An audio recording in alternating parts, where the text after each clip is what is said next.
What's good, R&B Squad? This is Heart of Ruth. I trust that this message meets you guys in good spirits.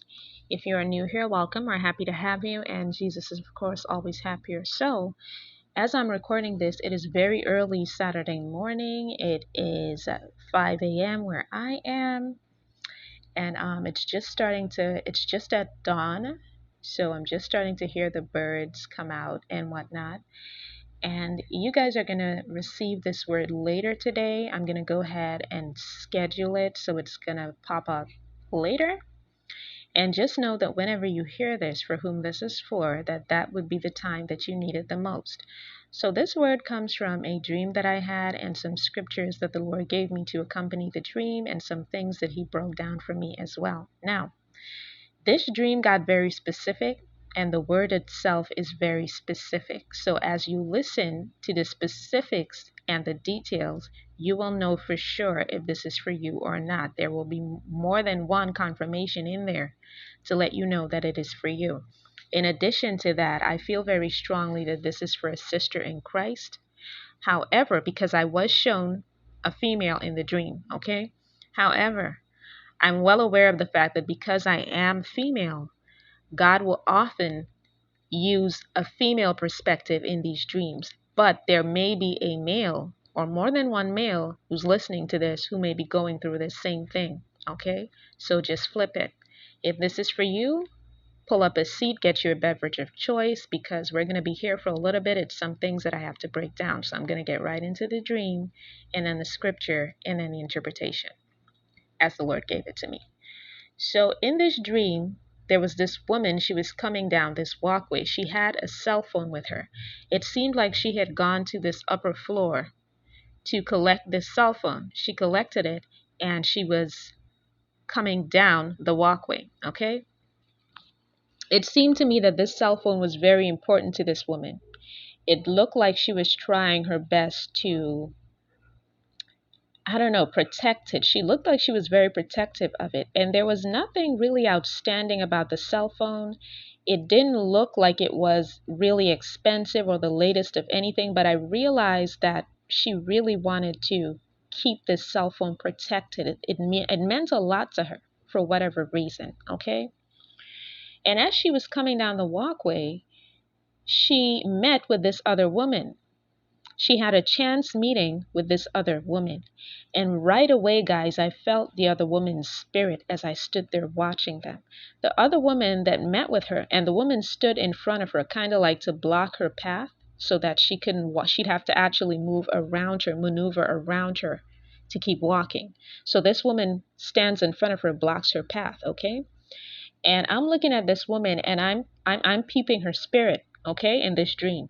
And this woman that is blocking this other woman's path, the first woman's path, it's given nosy, guys. It's given pushy.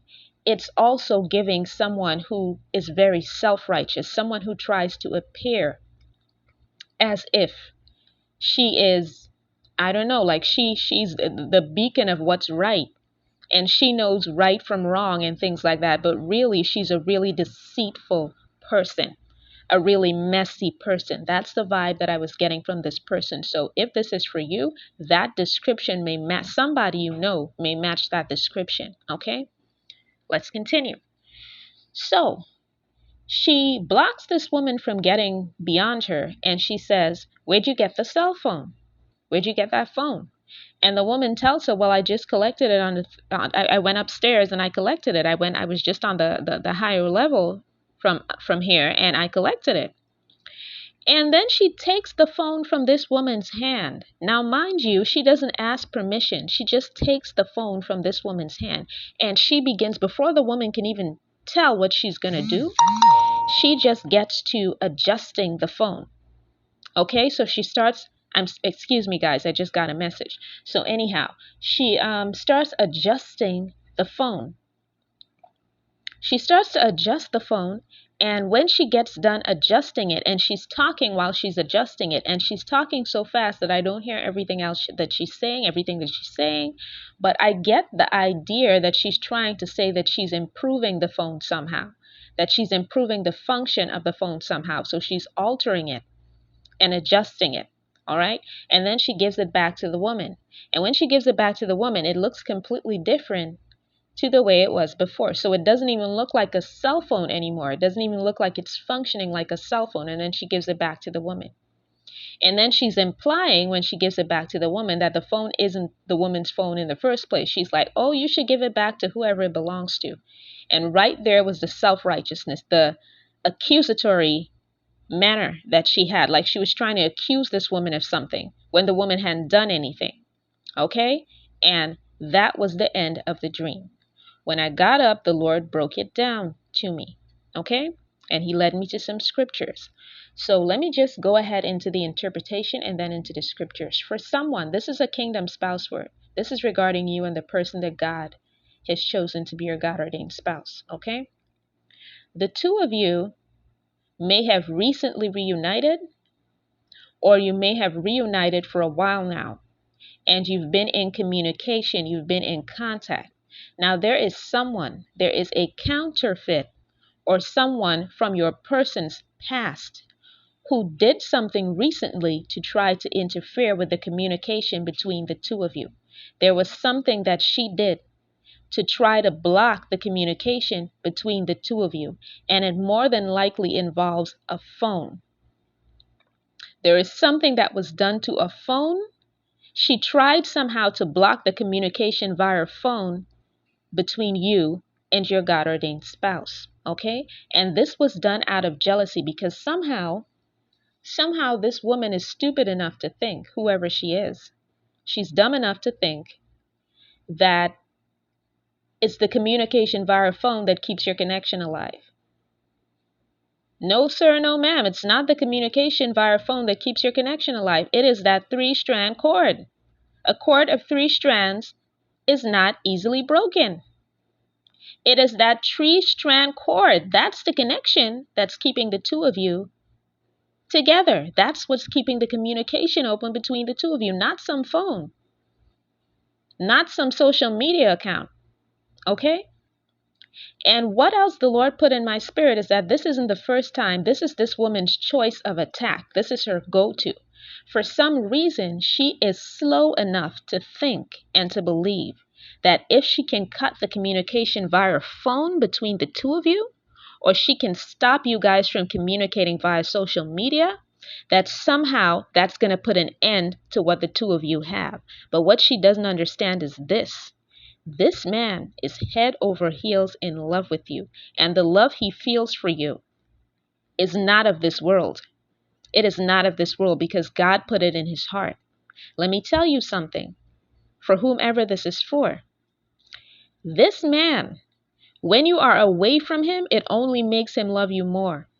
So when you guys are in separation, when you're not in communication, when you can't communicate every day, when for some reason there's some sort of physical distance between the two of you, or some communication distance between the two of you, it makes him love you more because he cannot get you off of his mind in instances like that. He keeps thinking about you. How can I get to her? What's the quickest way to get to her?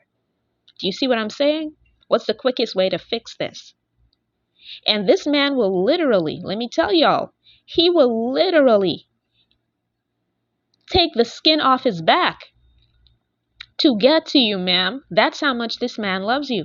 So ain't no blockages on no phone or no social media account or nothing like that that is going to stop this man from getting to you. If this man has to send you something through the mail to let you know that he loves you and he's still around, if he has to randomly show up in places that he knows you go to, because this man knows you well.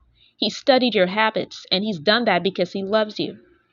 If he has to randomly show up in places where he knows you frequent, he knows you go there, places that he knows you shop, places that he knows you go out to eat, he will show up there just so he can run into you to have a conversation with you. It's just a matter of time before he reaches you.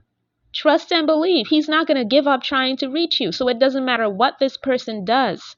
Okay? And she likes to mess with phones and electronic devices a lot. So it's something that she did to his phone to try to prevent him from contacting you. Something was done regarding his phone to try to cut off the communication between the two of you, because for some stupid reason, she thinks that that's the only thing that is keeping what you have with him alive. She really thinks that it's that shallow between the two of you. No, sir. No, ma'am. It is God that is keeping the two of you together. God is the source of your connection. God is the source of your communication, and he will make a way. Okay? God said to tell you, by the way, ma'am, that this man is missing you, and he loves you dearly. He loves you from the bottom of his heart, with all of his soul. Do you hear me? This man loves you with a passion that I could not even describe. When God showed it to me, it almost brought me to tears. That's how much this man loves you. That's how much this man, and because he loves you so much, this is why he's not going to give up. This is why he's not, and you know that this is for you, because this man said this to you sometime, either recently or sometime in the past. He said this to you. He warned you about this woman. He told you that she was going to try to do stuff to come between the two of you. He told you she would try to mess with the communication. He told you she couldn't be trusted. He told you that. And to reassure you that he was going to do whatever he needed to do to put a stop to the nonsense, he told you that no matter what she tries to do, his love for you will never change. He told you that no matter what this woman tries to do, no matter what anybody tries to do, his love for you will never change. And that's how you know this is for you, because this man said something along these lines to you at some point. And he meant it when he said it. You knew he meant it when he said it. See, that's the thing. She keeps thinking, if I block them here, if I try to prevent them from communicating there, that's not what is keeping the two of you together. It is that love that is not of this world. That love that God put in his heart for you and in your heart for him, that is keeping the two of you connected. That's what it is. Y'all don't have to even talk for days, and that connection is alive and burning. And she doesn't get that. She doesn't understand that. It's a quote that I came across sometime recently that says, you cannot compete with the woman that a man is in love with. And that is what is going on here. She thinks she can compete with you. She cannot. The love that God put in that man's heart for you, nothing and no one can touch it. Nothing and no one can touch it. She is no match. This woman and all her schemes, she is no match for that love. Trust and believe. And let me tell y'all what God said. God said to remind this woman that he is a God of war. He said to remind you and this woman that is messing with the communication between you and your person, that he is a God of war. And he said, I literally saw this glass shattering. I saw glass breaking in the spirit when the Lord said this to me. He said that because she tried to separate you and your person, because this woman tried to separate you and this person, it is going to backfire, and it is going to end up that she and your person are not going to be in communication anymore. God is going to shatter and break any ties that she has with your person. And this is going to be God's vengeance and his judgment for the fact that she tried to come between the two of you. She shouldn't have done that. And God said he's moving to do it quickly. He said what she intended for you, she intended for the two of you to separate. She intended for the two of you to no longer communicate. He said what she intended for the two of you is what is going to happen to her. So he is going to break the contact and the communication and any ties whatsoever that she has to your person. And he is going to do it quickly, with a quickness. And he said to remind you and to remind her that he is a God of war, and he is not playing when it comes to the two of you. Okay? The Lord led me to a couple scriptures. He led me to Psalm 52, verses 1 to 7. You scheme, and I'm reading from the Message Bible. You scheme catastrophe. Your tongue cuts razor sharp. Artisan in lies. You love evil more than good. You call black white. You love malicious gossip. You foul mouth. God will tear you limb from limb, sweep you up and throw you out, pull you up by the roots from the land of life. Pull you up from the roots from the land of life. Okay, and that is that scripture. I'm going to put it in the description box as well. And there's a couple of other scriptures that he gave me as well. Psalm 21 verses 10 to 11. Their fruit shall thou destroy from the earth, and their seed from among the children of men. For they intended evil against you. They imagined a mischievous device, which they are not able to perform. So she tried it with the two of you. She imagined a mischievous device. She plotted and planned. But all of it is going to backfire. And on top of that, not only is it going to backfire, but God is going to judge her for what she did. Okay? And then he led me to Proverbs 19 verses 22 to 19. He who is steadfast in righteousness attains life, but he who pursues evil attains his own death. I'm reading from the Amplified Bible. Listen to me, guys. People do not understand. When you've set out to do evil against children of God, you are basically signing a deal with the devil to end your life. That's what you're doing. Because you see, people don't understand that the devil, he operates like a mafia boss, is the way he operates, like a mob lord. If he set you out on an assignment to get something done and you don't get it done, you're going to have to answer for that with your life. You are going to have to answer for that with your life. So if he put you on assignment because you ran and voluntarily signed up to try to do evil against somebody else and you were not able to accomplish that evil, you're going to have to answer to the enemy with your life. And that is the position that these people put themselves into whenever they try to attack you. I'm going to continue reading from verse 20. The perverse in heart are repulsive and shamefully vile to the Lord, but those who are blameless and above reproach in their walk are his delights.